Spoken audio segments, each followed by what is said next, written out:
কট্টর হিন্দুত্ববাদীদের চাপে আইপিএল থেকে বাদ মুস্তাফিজ। রেকর্ড দামে বিক্রির পরও খেলা হচ্ছে না শাহরুখ খানের কেকেআরে।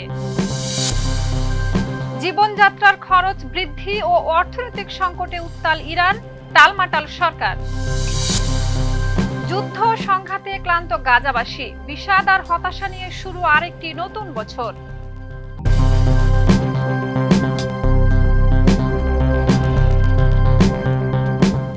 দর্শক আমন্ত্রণ মাই টিভি আই নিউজে। এতক্ষণ দেখছিলেন শিরোনাম, সাথে আছি আমি শাহিদা রুবি।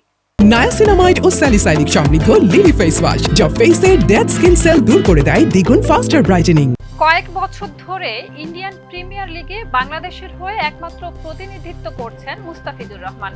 এবার রেকর্ড 9.20 কোটি রুপিতে পর থেকেই বাংলাদেশি কাটা মাস্টারকে নিষিদ্ধ করার দাবিতে আন্দোলন করে আসছে ভারতের কট্টর হিন্দুত্ববাদী কয়েকটি সংগঠন, যার প্রতিক্রিয়ায় এবার ভারতীয় ক্রিকেট বোর্ড মুস্তাফিজকে কলকাতা নাইট রাইডার্সের স্কোয়াড থেকে বাদ দেওয়ার নির্দেশনা দিয়েছে। ফলে আসন্ন আইপিএল 2026 আসর শুরুর আগেই বড় ধাক্কা খেল কেকেআর। বিস্তারিত প্রতিবেদনে। কয়েক বছর ধরে ইন্ডিয়ার প্রিমিয়ার লিগে বাংলাদেশের হয়ে একমাত্র প্রতিনিধিত্ব করছেন মুস্তাফিজুর রহমান। এবার রেকর্ড 9.20 কোটি রুপিতে দল পাওয়ার পর থেকেই বাংলাদেশি কাটার মাস্টারকে নিষিদ্ধ করার দাবিতে আন্দোলন করে আসছে ভারতের কট্টর হিন্দুত্ববাদী কয়েকটি সংগঠন, যার প্রতিক্রিয়ায় এবার ভারতীয় ক্রিকেট বোর্ড বিসিসিআই মুস্তাফিজকে কলকাতা নাইট রাইডার্সের স্কোয়াড থেকে বাদ দেওয়ার নির্দেশনা দিয়েছে। ফলে আসন্ন আইপিএল 2026 আসর শুরুর আগেই বড় ধাক্কা খেল কেকেআর। আইপিএলের ইতিহাসে বাংলাদেশি ক্রিকেটার হিসেবে সর্বোচ্চ 9.20 কোটি রুপিতে এবার কলকাতায় ডাক পেয়েছেন মুস্তাফিজ। এর আগে তিনি আইপিএলের 8 আসরে 5টি দলের হয়ে খেলেছেন, কিন্তু এবার ভারতীয় হিন্দুত্ববাদী নেতাদের বিক্ষোভের মুখে তার খেলা শঙ্কার মুখে পড়েছে। বিসিসিআই সচিব জানিয়েছেন, সাম্প্রতিক নানা ঘটনাবলীর কারণে কেকেআর ফ্র্যাঞ্চাইজিকে তাদের স্কোয়াড থেকে মুস্তাফিজকে রিলিজ করে দেওয়ার জন্য বোর্ড থেকে নির্দেশনা পাঠানো হয়েছে, যার ফলে রেকর্ড দামে দল পেয়েও এবার আইপিএলে খেলা হচ্ছে না মুস্তাফিজের। ভারতীয় সংবাদ মাধ্যম জানিয়েছে, বাংলাদেশে ধর্মীয় সংখ্যালঘুদের বিরুদ্ধে সহিংস ঘটনার খবর সামনে আসার পর কলকাতা নাইট রাইডার্সের সঙ্গে মুস্তাফিজের চুক্তিকে ঘিরে বিতর্ক তৈরি হয়েছে।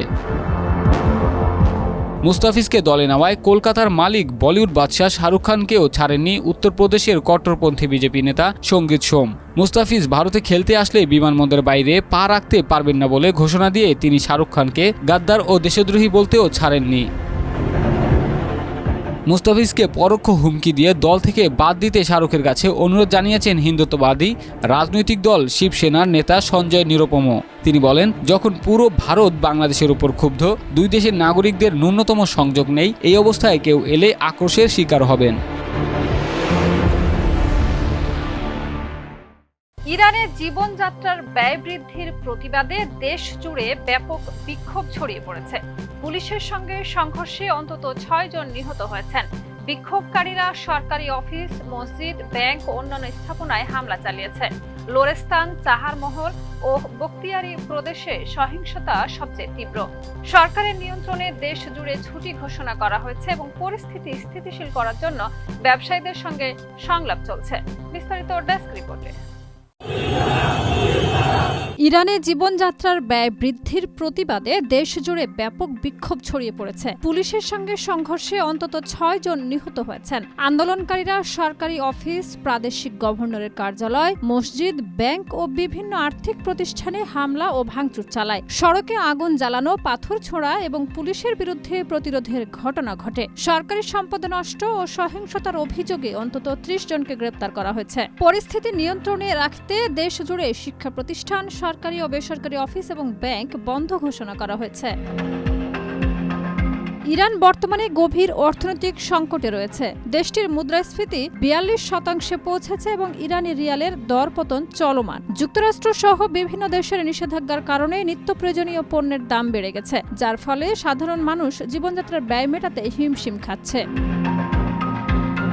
গত জুনে ইসরায়েলের সঙ্গে 12 দিনের সংঘাত এবং যুক্তরাষ্ট্রের বিমান হামলায় পারমাণবিক স্থাপনায় ব্যাপক ক্ষয়ক্ষতি হয়। এর ফলে দেশের নেতৃত্ব ও অর্থনৈতিক অবস্থার উপর জনমনে শঙ্কা দেখা দেয়। এ পরিস্থিতিতে 29শে ডিসেম্বর তেহরানের দোকান মালিকরা ধর্মঘট ডাকেন। ব্যবসায়ীদের ধর্মঘটে সাড়া দেয় সাধারণ মানুষও। এই বিক্ষোভ দ্রুত সারা দেশে ছড়িয়ে পড়ে। এক পর্যায়ে বিপ্লবী গার্ডের এক সদস্য নিহত হওয়ার পর আন্দোলন সহিংস রূপ নেয়। সবচেয়ে তীব্র সহিংসতা লোরেস্তান প্রদেশের আজানা শহরে ঘটেছে। চাহারমহল ও বখতিয়ারি প্রদেশেও ব্যাপক বিক্ষোভ হয়েছে। আন্দোলনের সময় বিক্ষোভকারীরা সরকারি অফিস, মসজিদ ও ব্যাংকে হামলা চালায়। পুলিশের সঙ্গে সংঘর্ষে লাঠিচার্জ ও কাঁদানে গ্যাস ব্যবহার করা হয়েছে। সরকার পরিস্থিতি নিয়ন্ত্রণে দেশের অধিকাংশ এলাকায় ছুটি ঘোষণা করেছে। প্রেসিডেন্ট মাসুদ পেজেশকিয়ান বিক্ষোভকারীদের বৈধ দাবির বিষয়ে আলোচনার প্রস্তাবও দিয়েছে। ফাতেমাহ মোহাজেরানি জানিয়েছেন, সরকার জনগণের দাবির বিষয়গুলো বিবেচনা করে সমাধান খুঁজবে। 2022 সালের হিজাব বিতর্কের পর এটি ইরানের সবচেয়ে বড় বিক্ষোভ। দীর্ঘদিন ধরে যুদ্ধ সংঘাতে ক্লান্ত হয়ে পড়েছে গাজাবাসী। বেঁচে থাকার জন্য প্রতিনিয়ত লড়াই সংগ্রাম করে যাচ্ছে অবরুদ্ধ এই উপত্যকার সাধারণ মানুষ। ভয়াবহ মানবিক সংকটে দিশেহারা তারা।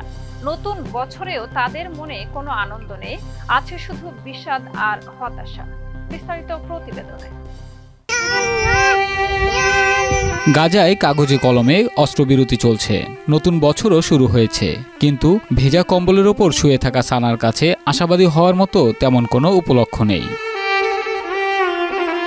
সাদা প্লাস্টিকের ত্রিপল দিয়ে ঢাকা ছাদের নিচে কাপড়ের চাদর দিয়ে তৈরি একটি তাঁবু।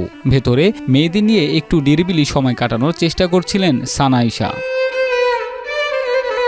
বুঝতে পারছি না কাকে দোষ দেব, যুদ্ধ, শীত নাকি ক্ষুধাকে। এক সংকট কাটতে না কাটতেই আরেকটি সামনে আসছে।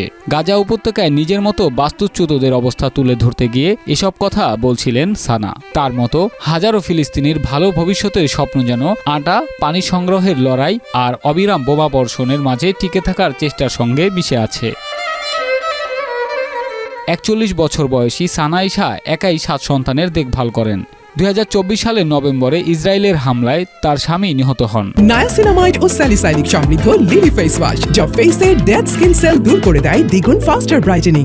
সানা বলেন, সন্তানদের দায়িত্ব, বাস্তুচ্যুতি, খাবার পানির ব্যবস্থা করা, একের পর এক কঠিন সিদ্ধান্ত, সবকিছুই একসঙ্গে তার কাঁধে গিয়ে পড়ে। পরিবারসহ একসময় মধ্য গাজার আল বুরেইজ থেকে দেইর এল বালাহতে আশ্রয় নিতে বাধ্য হন। 2025 সালে সানার সবচেয়ে বড় সংগ্রাম ছিল প্রতিদিন পরিবারের জন্য এক টুকরো রুটি জোগাড় করা। সানা বলেন, দুর্ভিক্ষের সময় আমি ঘুমাতে যেতাম আর ঘুম থেকে ওঠার পর একটি কামনাই করতাম, অন্তত সেদিন যেন পর্যাপ্ত রুটি জোটে। আমার সন্তানরা চোখের সামনে অনাহারে কাতরাতো।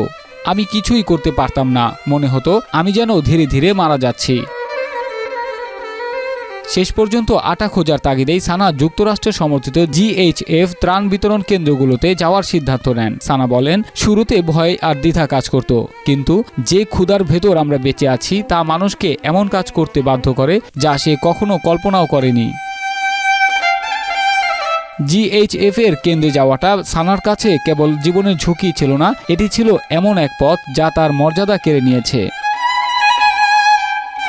গাজায় ইসরায়েলি আগ্রাসন শুরু হয় 2023 সালের অক্টোবরে। সানা বলেন, প্রতি বছর আগের বছরের চেয়ে কঠিন হয়েছে। মানুষ এখনও দুর্বিষহ চক্রে আটকে আছে। তারা শীতে আশ্রয়ের জন্য উপযুক্ত তাঁবু চায়। বড় কোনো প্রত্যাশা নয়, টিকে থাকার জন্য প্রয়োজনীয় উপকরণগুলোই এখন মানুষের স্বপ্নে পরিণত হয়েছে। 2025 সালে বিশ্বের বিভিন্ন দেশে হত্যার শিকার হয়েছেন 125 সাংবাদিক। এসব হত্যাকাণ্ড সবচেয়ে বেশি ঘটেছে পশ্চিম এশিয়ায়। এর মধ্যে ফিলিস্তিন ভূখণ্ড গাজায় ইসরায়েলের হামলায় অন্তত 56 সাংবাদিক নিহত হয়েছেন, যা মোট নিহতের 44%। বেলজিয়াম ভিত্তিক ইন্টারন্যাশনাল জার্নালিস্ট ফেডারেশন IFJ এসব তথ্য জানিয়েছে। বিস্তারিত রিপোর্টে। 2025 সালে বিশ্বের বিভিন্ন দেশে হত্যার শিকার হয়েছেন 125 সাংবাদিক।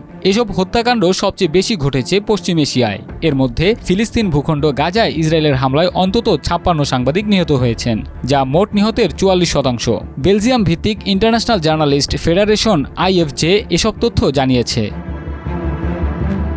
আইএফজের তথ্যানুযায়ী নিহতদের মধ্যে আফ্রিকায় 1 বছরে 18 জন, এশিয়া প্রশান্ত মহাসাগরীয় অঞ্চলে 15, আমেরিকায় 11 এবং ইউরোপে 10 সাংবাদিক রয়েছেন। তবে তালিকায় 9 জন রয়েছেন যাদের মৃত্যু হয় দুর্ঘটনায়। নিহতদের মধ্যে 10 জন নারী সাংবাদিকও রয়েছেন। আইএফজে ভারতের 4টি মৃত্যু তথ্য জানিয়েছে।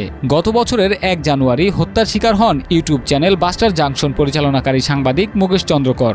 ছত্তিশগড়ের বিজাপুর জেলায় একটি সড়ক নির্মাণ প্রকল্পের অনিয়মের অভিযোগে রিপোর্ট করার অভিযোগে তাকে হত্যা করা হয়েছিল। 2025 সালে বিশ্বে 533 সাংবাদিককে কারাদণ্ড দেওয়া হয়েছে। এশিয়া প্রশান্ত মহাসাগরীয় অঞ্চলে কারাদণ্ডপ্রাপ্ত সাংবাদিকের সংখ্যা 277, যা সবচেয়ে বেশি। এছাড়া চীনে 143, মিয়ানমারে 49 জন রয়েছেন। এর আগে 2024 সালে ফেডারেশন 122 সাংবাদিক নিহত এবং 516 জনকে কারাদণ্ড দেওয়ার খবর দিয়েছিল। সাংবাদিকদের সুরক্ষায় কর্তৃপক্ষের ক্রমাগত ব্যর্থতার নিন্দা জানিয়েছে ফেডারেশন এবং সহিংসতা বন্ধে তাৎক্ষণিক ও সিদ্ধান্তমূলক পদক্ষেপ নেওয়ার আহ্বান জানিয়েছে। আইএফজের তথ্যানুযায়ী 2025 সালে সাংবাদিক হিসেবে কাজ করার জন্য ফিলিস্তিন ছিল সবচেয়ে ভয়ঙ্কর স্থান, আর সমগ্র মধ্যপ্রাচ্য মিডিয়া পেশাদারদের জন্য সবচেয়ে বিপজ্জনক অঞ্চল। গত বছর এই অঞ্চলে 74 জন নিহত হয়েছেন। তাদের মধ্যে শুধু গাজায় নিহত হয়েছেন 56 সাংবাদিক। এর মধ্যে আল জাজিরার সাংবাদিক আনাস আল শরীফের হত্যাকে সবচেয়ে মারাত্মক বলে উল্লেখ করা হয়েছে। 1 বছরে 128 সাংবাদিক নিহত হওয়ার ঘটনা শুধু একটি পরিসংখ্যান নয়, এটি একটি বৈশ্বিক সংকট বলে মন্তব্য করেছেন আইএফজের সাধারণ সম্পাদক অ্যান্থনি বেলাঙ্গার। দর্শক, এই ছিল আজকের মাই টিভি আই নিউজ।